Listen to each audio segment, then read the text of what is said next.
Welcome Internet. Today we're going to talk about dementia, a topic that was requested by a subscriber of mine. So basically I am happy to oblige.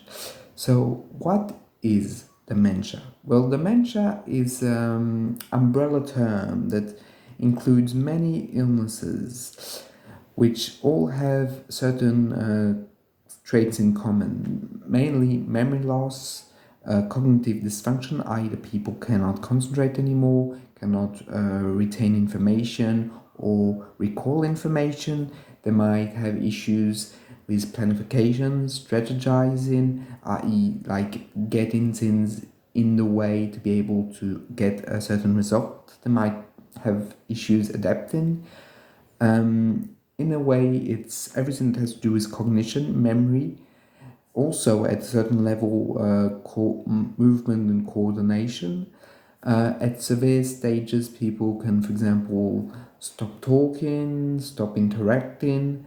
The idea behind it is that it's a disability and an illness that will basically is called degenerative, i.e. it's going to worsen in time.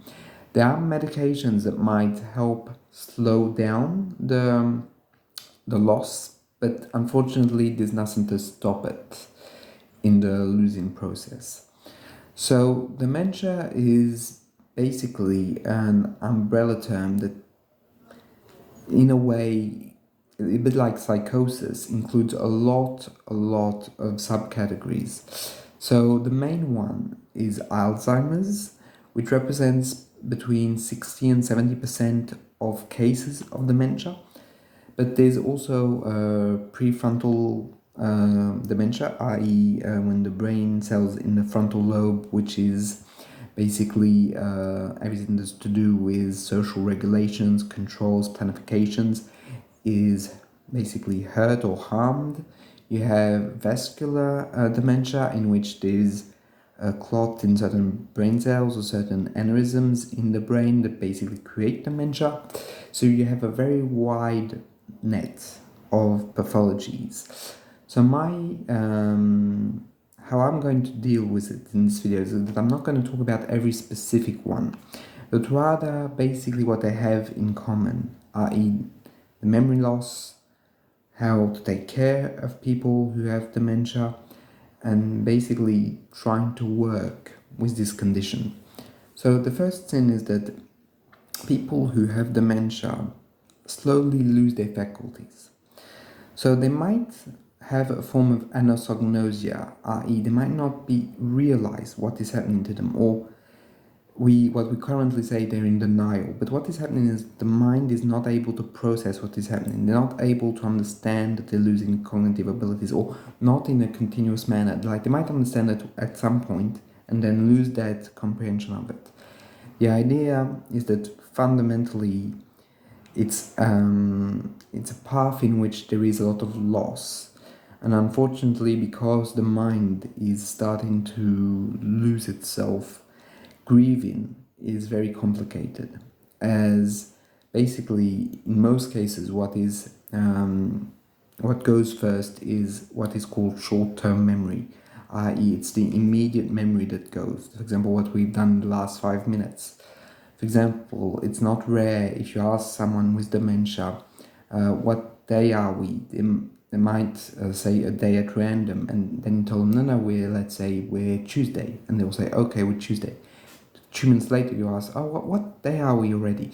And they might not know, or might say a wrong answer because they've already forgotten.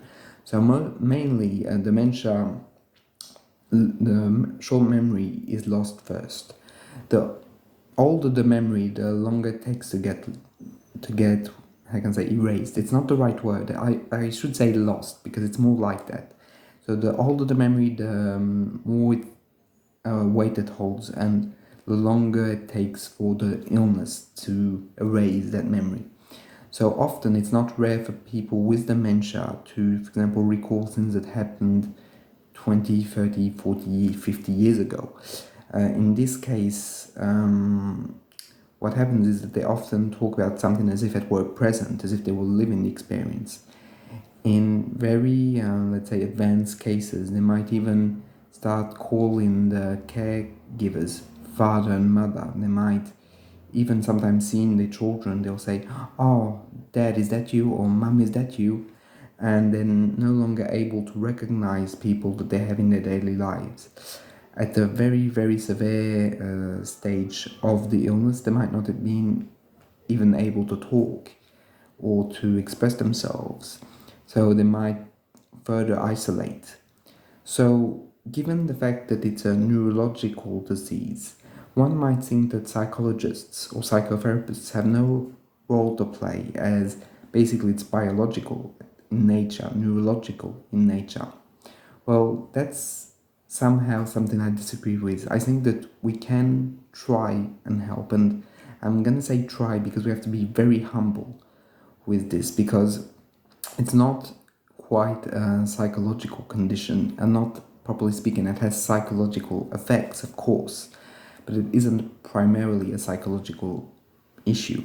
Meaning that what we can do, and what I try to do with my patients, is try and give them a space when it's, for example, the dementia is mild, to talk about it, to try and soothe the lived experience. Because I think this is my personal belief, right? It's not science, but this is how I conceptualize things, is that if you give them a space to talk, it might not slow down the illness, but at least they have someone to talk to. They have someone to basically speak about their fears, talk about, have a trusting relation, even though they might forget what was said, or that it's the clinician that has to be the memory of the sessions. A bit, if you know Bion, he said that the clinician should have no memory, but I think with people with dementia, the clinician is the memory. He's the one that basically holds the memory for the patient. Also, it's, for me, psychotherapy with people with dementia is very different from anyone else, because basically it's more about the activity. You might do something with them, for example, listen to music, ask them what was their favorite music, or try and guess, given their age, what they could have liked, or what they still like. Often asking them about their past. Sometimes they might even say, "Oh, let's write a letter," or "let's do this." And in these moments, I think it's important for the clinician to not say, "Oh no, the time is over," let's say, or "Your letter is, the person you're trying to reach is dead." I don't think, I think that on the contrary, the clinician should say, "Okay, let's write the letter, let's have a little bit of stimulation, a little bit of happiness," because often during those moments, the person is happy and sometimes even can express deep feelings. And they are, in a way, I think, on a phenomenological level, i.e. on their subjective level, they're re-experiencing something they past, something sometimes of a happy memory of the past. And I think that's something that, in a way, at the time it's happening, not necessarily in the future, but at the present, is so essential, because in a way it's a form of enjoyment, a form of pleasure, something that will dissipate with time, but is important when it happens. And I think we often over evaluate the idea of there has to be a future. We're doing this for the future, for the person, so that everything can basically get better. But in dementia, things are not going to go better, but the present is nevertheless important. And as I often think, it's not because something does not have a future that it's unimportant, or that it's not because it has been erased from the memory of someone that it hasn't existed, or it does not exist. And often, sometimes, when the clinician knows something about the past, or has had someone for over many years, they have basically acquired some form of knowledge, some form of, basically they're the guardians of that memory, and sometimes saying, "Oh, you remember you experienced this. You went, for example, I don't know, on a day trip with your mother when you were 4." And sometimes that can spark something in the person with dementia. They can go, oh yes, I remember." And for that very split second, the person remembers. Also, what can be very interesting when working with these people is that sometimes, out of nowhere, it's as if they were fully there again. Their old personality, just maybe for a very short period of time, was there. What Bion would call the healthy personality is still sometimes there. And sometimes in those moments you can connect, and you can basically have an exchange, and it's very meaningful for those people in the moment to have that connection, have the ability to talk, and to talk without being cut short because time is precious, or because they have to move on to another activity, or because the doctor is rushed. No, time to talk, time to be able to express themselves. And I also think, but this is my very personal belief when working with these people, is that that talk, that moment where basically you care for them, helps them. Maybe not on a neurological level, but on an emotional level. They get a space, they get something that they've experienced, and sometimes they can better. And I'm really, you have to take it with a pinch of salt, but sometimes their aggression is not as strong once they've talked, once they've been able to be listened to for a short period of time. On the question of aggression, it is sometimes it happens that people with dementia will feel very aggressive. On a personal level, the only patients that have physically hurt me are people with dementia, but they don't hurt you out of sadism. They hurt you because they're afraid, and when they're afraid, well, they might slap you or punch you in the face or in the gut, but it's not against you. It's because they're so afraid, and often when they realize what has happened, they apologize because it overwhelms them. So there is a little risk of violence. But when I say that, I mean, I don't want to give the wrong impression these are violent individuals. They're not. It's just that they're overwhelmed. And often the physical pain is not that much. At least in my case, when it happened to me, it was not something that was unbearable, right? It was just very surprising. But that's how they experience it, since it's overwhelming. Often also there can be psychotic features. So I'm going to be very clear. That doesn't necessarily mean that those people with dementia are psychotic, because the problem is that there are brain functions that are, how can I say, being lost. So at least how I was trained is that you make the distinction if this dementia is not psychosis, because psychosis is not necessarily brain related. It might seem strange if you're in an Anglo-Saxon country to hear that, but that's basically a bit how France works, is that you have psychosis, you have dementia. And that's also how I personally conceptualize of sins. And so basically they might feel very persecuted, they might have hallucinations. Often the fact of losing their abilities, strangely enough, people with dementia are aware of it on an unconscious level, that something is being lost, something is basically not there anymore. And it's very common for people with dementia to feel that someone is robbing them. For example, on a conscious level, for example, they might misplace certain objects and say, someone has robbed me, someone has stolen, I don't know, my remote, someone has stolen my notebook. And what unconsciously I've always felt on a deep unconscious level was that it wasn't necessarily the object in of itself, but the abilities. Something has been lost, and they are acutely aware of it, even though on a conscious level they might not have the, how can I say, the conscious mind to explain it. Unconsciously they feel it. On an emotional, sensory level they feel it, that something is being taken away from them. And often it can lead to conflicts, because they'll go out and accuse other patients of robbing them, stealing them, and the other patients can't basically, let's say, explain it away. They can't organize, therefore they can't convince them on a rational level that this has not happened, because they're convinced that someone has stolen something. And what are they really experiencing is that the illness has stolen their abilities, their capacities, and they basically understand that on a very, very emotional level, even though they're not capable of phrasing it that way. Of course, given the interpretation does not seize the behavior, they still feel persecuted. But understanding that on the side of the carers might bring more sympathy, that it's not just them, how can I say, playing up or having a tantrum. It's them suffering and expressing that suffering in the only possible way they know, or they feel like being able to express.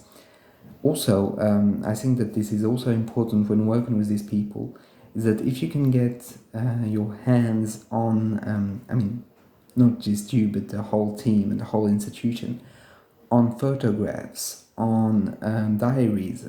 It's often, I felt, very important and meaningful experiences to be able to go back with the patient on certain photos, say, oh, this is you, and this is such and such and such and such.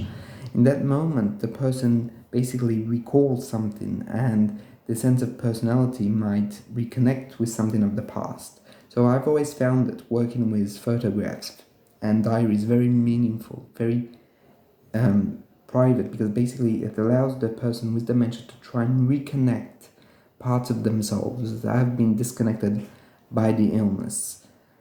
And often what I will say is that there isn't, when people trigger dementia, there is no necessarily going back, but there can be mild improvements in certain areas. For example, the person might sometimes feel happier or more sad, so it's not like just a decline. It's sometimes the little spikes, then it goes back down, little spikes, and then it goes back down. And as a clinician, I think it's important to, with the person, with the patient, enjoy those moments of spike.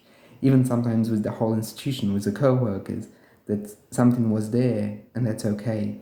And it's also important to know that you have to let go, that we aren't able to cure those people. What we can do is try and help them in those final years, or at least in that final decade of their life, to the best of our abilities, and try and care for them as best we can with the knowledge, with the medical help that we can, because there are treatments that slow it down, so it might be important to help, but just having activities with them is so very important, because basically through those activities, and this is again my belief, we're rehumanizing them, we're giving them back a place amongst us, we are doing something together, and I think that's fundamentally joyful, even though it might require the clinician to be sometimes very firm on rules, like, no, you don't steal that from the person beside you. No, you respect the rules. No, don't play if you're playing a game. This is the other person's turn. But it's very important because that connection is still, even in the last years, so essential. Because we are gregarious animals. We humans, we want to be connected. We want to be with others. And so is someone with dementia. They might feel the need to, and that's important to respect that. They also might sometimes withdraw, but that's okay as well. Okay, so basically that's pretty much it for this aspect of dementia. So I haven't talked about this idea of prevention, but just know that basically having a healthy lifestyle, like for example, not smoking, not drinking, regular exercise, having a purpose in life, all of those things, not doing those things or not doing them, what I've just expressed, can help avoid dementia. But that doesn't mean that it's a perfect bullet to try and dodge. You can still end up with dementia because we don't really know exactly the reasons, the very core reasons. So there you go. That's the kind of prevention element that's in everyone. Also, statistically, even though it happens more in older people, like 65 and above, you can have early dementias that start as early as the 30s of some people. It's very rare, but it does happen. And I think that we don't talk enough of how it can start very early in life.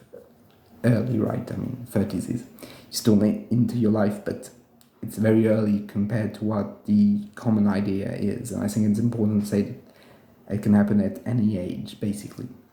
So that's pretty much it for the video. If you have any questions, feel free to put them in the comments. I will see you in the next one. Bye.